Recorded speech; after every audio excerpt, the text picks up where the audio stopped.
Ladies and gentlemen, welcome back to the Saucy Football Breakdown podcast. I'm your host, Michael here, and man, what a NFL game we got against the Kansas City Chiefs and the Buffalo Bills. What an exciting game that was. The Chiefs are champs.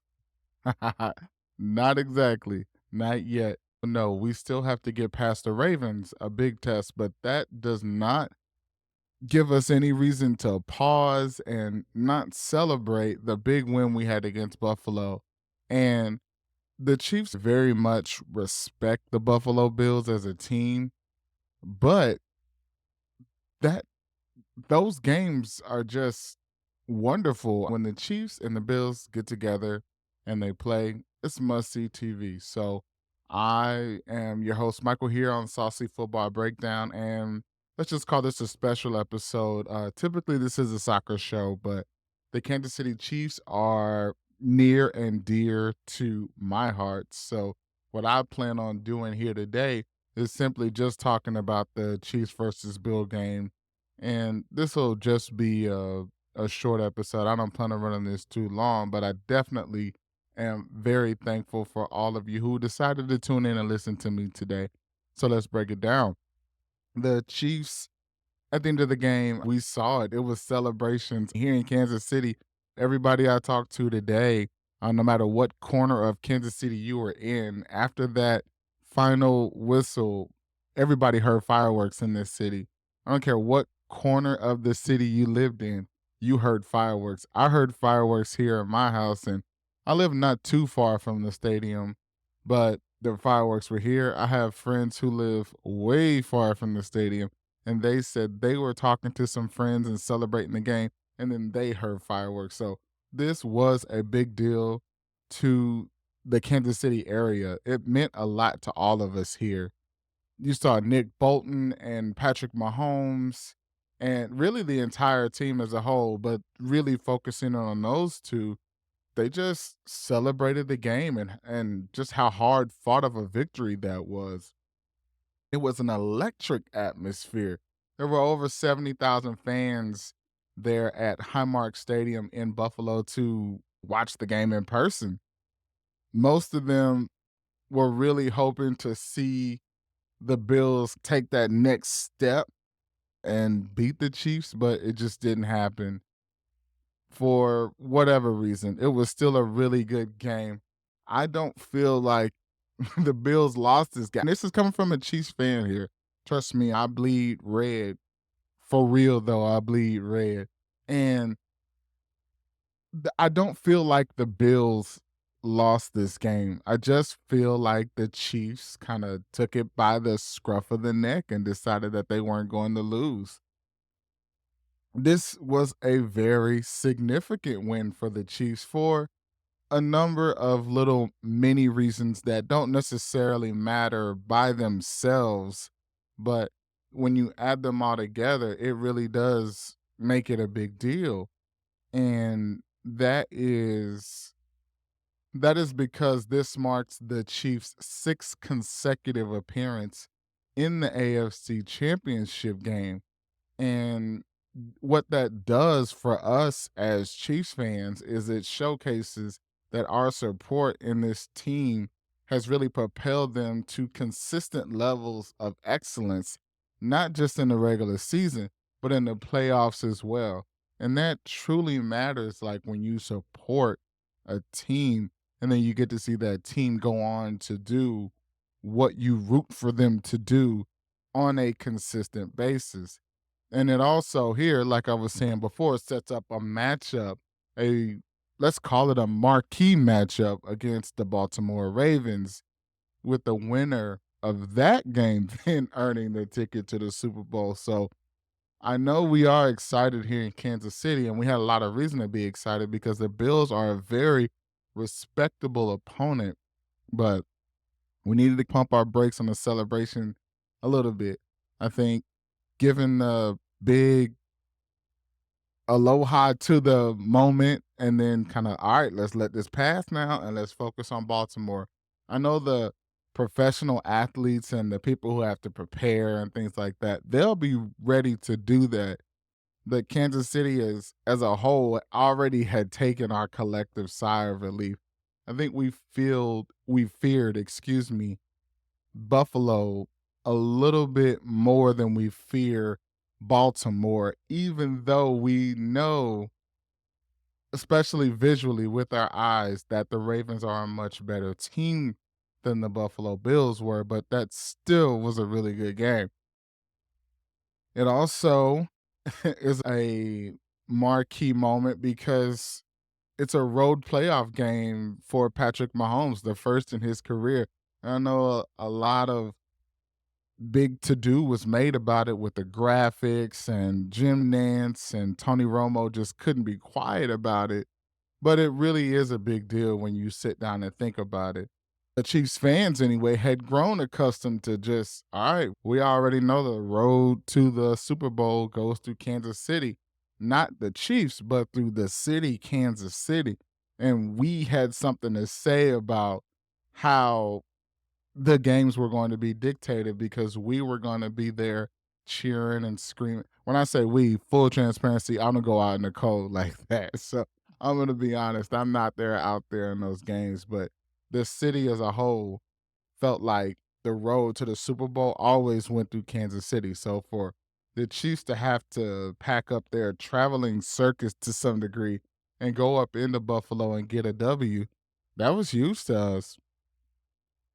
Arrowhead Stadium or at neutral sites, doesn't matter. The Chiefs can win, and we've proved that over and over again in these playoffs, and we're going to do it again next week against the Ravens. However, though, let's not take away from the home field advantage that the Buffalo Bills do have there up at Highmark Stadium. It's a big deal. And those fans were even outside of the hotel where the Chiefs were staying in, letting really the Chiefs, the moment they got into town, feel the presence of those fans. That stuff matters for home field advantage. And I think you only get things like that with a sport like football. Into the game, the Bills, they had a really strong start. Buffalo came out with a bang. Their offense was flowing. They scored 10 points on their first two possession, touchdown, field goal. The running attack led by Josh Allen and then James Cook. I felt personally, I always felt, and this is no real shade to James Cook. I think you'll appreciate where I come from when I make this point, but I always felt like James Cook was just Dalvin Cook's less talented little brother. But when I watched him yesterday just running through and making plays consistently, the Chiefs had a tough time stopping it. Ty Johnson, and I think that's Latavius Murray. I'm pretty sure that's Latavius Murray. Every time they touched the ball, we did a decent job of kind of shutting those guys off of those runs. But James Cook and Josh Allen both did tremendous jobs stopping, or excuse me, not stopping, but not allowing us to stop them from their goals of getting the most yardage every single time they touch the ball. There were also some defensive heroics here in the game. Despite the challenges that the Chiefs defense stepped up when it mattered, that they just did. They made plays when they had to make plays. I know you're watching, you're like, all right, 3rd and 4, let's get a stop. And then they let that first down come.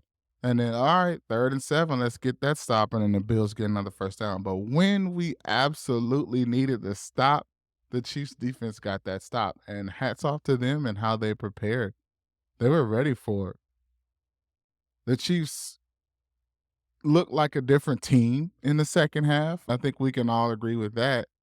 Kansas City's defense really faced some challenges with injuries. And you saw, if you watch the game, we just were slowly dropping off important players with injuries, but they all managed to still turn the tide in our favor for the second half. And that was really, in my opinion, when our offense came alive and we looked the best we actually had looked all season. And we kept Mahomes vertical. He never was sacked in the game. So hats off to just the team, everybody collectively doing their jobs. You're not going to score touchdowns on every play. You're not going to sack the defense every time they drop back. And sorry, you're not going to sack the offense every time they drop back and go for an offensive play. But when we're able to collectively, everyone do their jobs in a fashion that puts us in the best opportunity for success, just hats off.